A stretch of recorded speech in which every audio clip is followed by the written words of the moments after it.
We haven't had a classic Batman and Robin story for quite some time, but now, in the dawn of DC, it's time to bring back the new Batman and Robin. But in order to understand how we get here, I'm going to have to speed up like 5 years of comics, telling you what happened quickly. Batman and Robin initially broke up over the death of Alfred. The death was caused by the actions of Damian, causing a rift between father and son.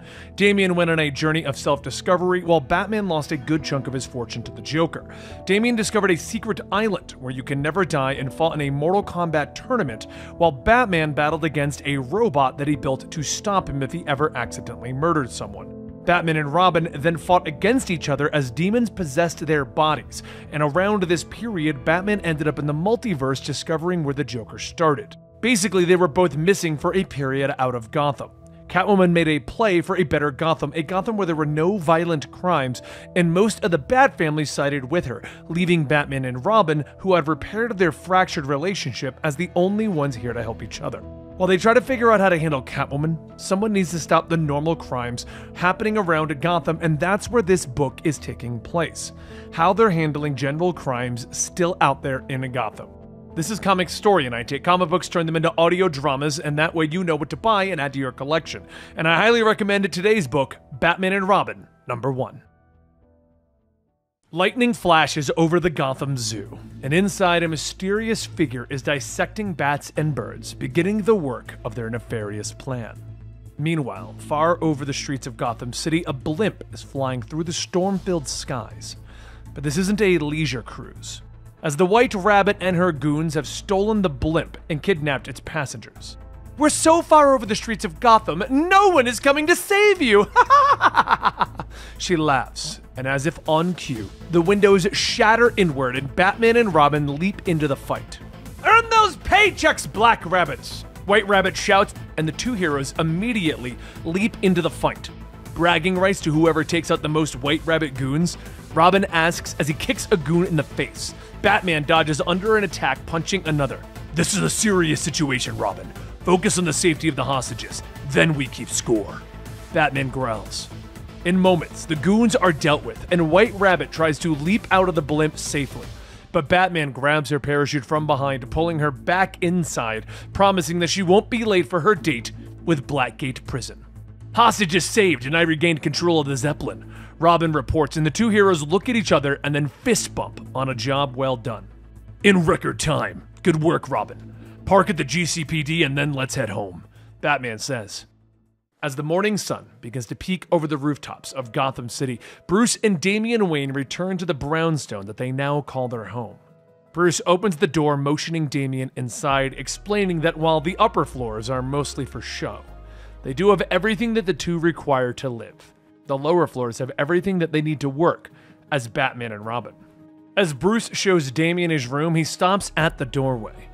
I want you to know how happy I am that you chose to live with." But Damian stops him. "Father, if we wish to get the adequate amount of rest for the maximum amount of crime fighting, it would be best if we go to bed now. Good night," Damian says before shutting the door in Bruce's face. He sighs, heading to his room. Later, as the sun begins to go down, Bruce finally gets up to find Damian making him breakfast in the kitchen.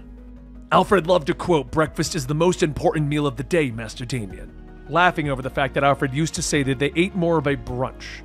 The two sit down at the table, and they begin to eat, with Bruce finally bringing up that he wants Damian to attend high school.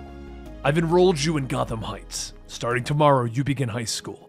He explains that after hearing Damian's tales of meeting heroes his own age on Lazarus Island, he wishes for him to continue that. "I want you to have the teenage years that I didn't get to have." But Damian argues that he is much smarter than any teacher he will encounter, and that they have too many open cases in Gotham. He brings up a virtual map, pointing out several high-tech crimes. "While you slept in, I found a pattern. Hijacking the Zeppelin last night was not White Rabbit's main objective. I believe that she was targeting Dr. Cariffa. All the stolen technology is related to his DNA sequencing work," Damian explains, and Bruce nods his approval. "Excellent detective work, son. But our conversation about you going to school is not over." They agree to talk about it more later, as they lay out the night's work. "We'll take the Batmobile to check on Dr. Cariffa, then pay White Rabbit a visit in Blackgate. And no, you can't drive the Batmobile." But Damian smiles, revealing to Bruce that in his time away from Gotham, he acquired his own car. With the pair strapped into Robin's buggy, they begin to roar down the streets of Gotham, and they screech around a corner, coming to Dr. Cariffa's home. But that's when they find that the doctor has already had a house call. Orca and Killer Croc step out of the doctor's house, with Croc having hoisted the doctor onto his shoulder. Robin brings the buggy to a screeching stop in front of them. "Get the big brain to the new boss, Orca! I'll handle the bats!" Croc shouts as he tosses the doctor away. Croc raises an eyebrow at Robin. "You brought me a midnight snack, Batman. At least make it one of the bigger birdies. I can barely pick my teeth with this pipsqueak," Croc jokes, as the dynamic duo rushes forward, with Croc calling in his backup and the terrible trio and Man-Bat join the fight. Man-Bat grabs a hold of the doctor, beginning to fight, with Batman quickly giving chase as Robin leaps into the fight with the terrible trio. "This isn't your MO, Fox, working as goons for someone else? Why are you pretending to be something you're not?" Robin asks as he kicks out at Fox, knocking his mask off, but it reveals that the terrible trio have altered themselves into the very animals that they once acted as. Unknown to both Batman and Robin, though, someone is watching from the shadows, and a hooded figure aims a high-powered rifle at Batman, firing. As Batman swings after Man-Bat, a gas pellet flies through the air, striking him in the chest. Without thinking, Batman inhales the gas, staggering through the air, managing to land on a nearby building. "Robin, son!" He gasps into the radio, and Robin turns from his fight at his father's words, allowing the terrible trio to escape. He quickly leaps onto the rooftops, finding a dizzy Batman. "Small gas pellet hit me. Not poison. Something else." They both look around, and then they are shocked as a cloud of bats begin to fly around them. "It seems like they're drawn here!" Robin shouts, and the bats suddenly turn, flying straight at Batman, attacking him. "Father, they're attacking you!" Robin shouts.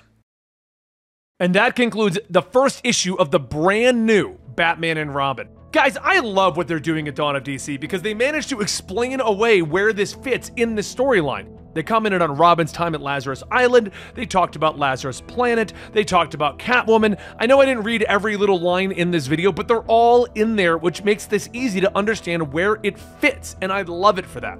And I hope you guys do as well. Make sure you pick this one up, Batman and Robin. The artwork is amazing, and like and subscribe to our channel to know when the next video comes out. And don't forget, you get early access by signing up for YouTube memberships. Thank you, and I'll see you next time right here.